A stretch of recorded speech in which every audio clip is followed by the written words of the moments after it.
Hello and thank you for watching. I'm Jennifer Bowman with Olympia Piano, and in this short video I'm going to go over how to get your hands together for an arpeggio in the key of G minor. We'll use 2 octaves for this video, but no, you can just extend it to 3 or 4, whatever you would like to do. And the other thing I'd like to mention before we begin is G minor feels like C minor and F minor. So these are all 3 of these keys feel similar. So once you've learned C minor, you can just shift over to G minor or F minor, and the fingering will be the same, just the starting note will be different. So we're going to begin by reviewing the notes for a G minor arpeggio, and they are Do, Me, So. So G is Do, Me is B flat, and So is D. So I like to lock in the fingering hand separately by blocking the chords within the arpeggio, and we're going to do that for root position using fingers 1, 2, and 3. So playing that together, and that kind of locks in where your thumb is going to be. And then we'll do that one at a time. Notice my hand isn't staying straight, but it's shifting slightly over towards the right, towards the pinky, which is what we want, so we can easily pass the thumb under and let this joint here become more flexible. So here we go one at a time. So the thumb, as soon as it's playing, it's going to reach under there. And then finger 3 is going to cross over. So this one's a little harder because you have such a large interval. This is an interval of a fourth. We're going this far. So just know that root position for the right hand is a little more difficult than the other inversions. So left hand will do the same thing. Pinky, then 4, 2, 1. Now this interval for crossing is not really that far, so it's going to feel a lot easier than the right hand. You'll notice that one hand in the arpeggios will have a harder one and one will have an easier one.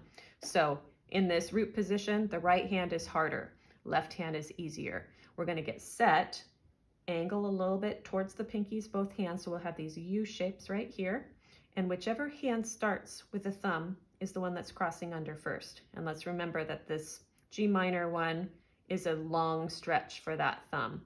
So take it nice and slow. Here we go. Right hand thumb coming under, folding under, left hand folds over with 4.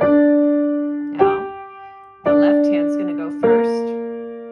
Big fold here. Let's try it a little bit faster, grouping the notes in groups of 3.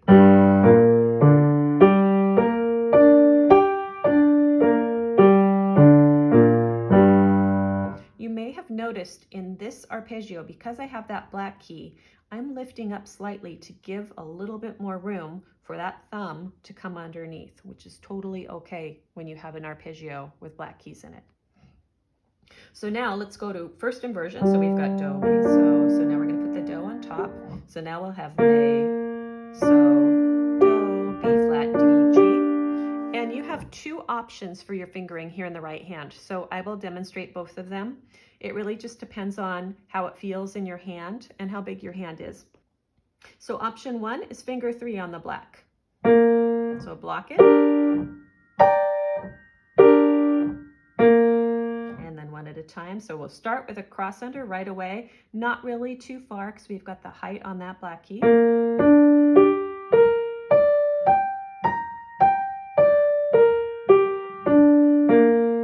Or you could use finger 4 for this black key, this B flat here.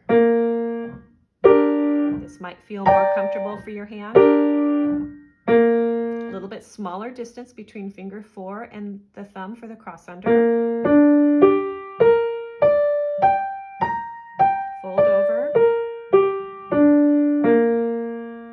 The left hand's going to feel pretty much how it just felt in root position. The only difference is now we're going to just start with finger 4. So it'll be 4, 2, 1, 4, 2, 1, and then just cross over with 2. So it should also feel like a small amount right here. Small cross under. So we'll do hands together with both different fingerings. Right hand, finger 3 first.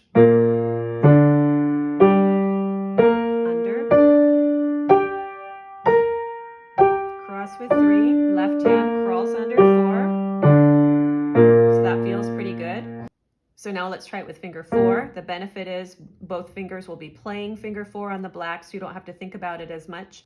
As well as the right hand, this distance between 4 and 1, the cross under, is a little bit smaller, a little bit closer. So here we go, finger 4. Cross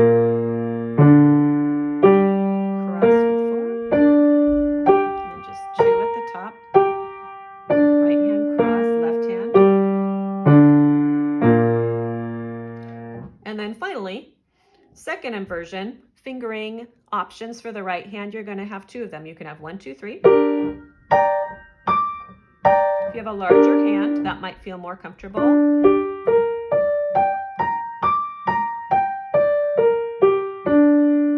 Or you can do 1, 2, 4.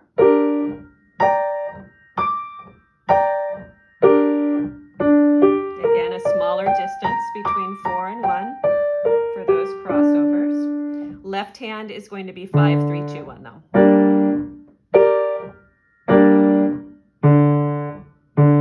So a large cross right here.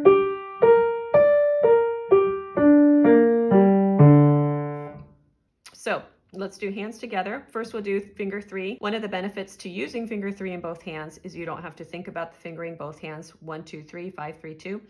However, the left hand has 2 on the black key, right hand has 3, which might be a little confusing. Right hand goes under first. And then on the way down, left hand first. Now, if we do finger 4, so now here's our other option, finger 4 on the black keys. So that means 2 and 4 will play at the same time, which they often do in scale. So this will feel very natural also. Large stretch here. Left hand large stretch, right hand small stretch. And then finally we're back to root position. So a couple things to consider as you are learning these G minor arpeggios. Number 1 is take the time to work on them slowly. Lock in the fingering that you like. So root position, 1 option, 5, 4, 2, 1, 2, 3. First inversion right hand, figure out, is 3 better for you or is 4 better for you? Will depend on the size and shape of your hand. And then finally, second inversion, do we like 3 or 4 in the right hand? So taking time to figure out what works best for you will really pay off in the long run. Item 2, allow your hands to gently shift towards your pinkies to allow those cross unders, more flexibility. And item 3, because this arpeggio has black keys in it, allow your hand to lift up slightly to create some more room for those cross unders. So thank you very much for watching this video. I hope that you found it helpful, and I hope you will subscribe to my channel for more videos like this, and also videos on piano literature, piano technique, and quick piano tips. Thanks again for watching.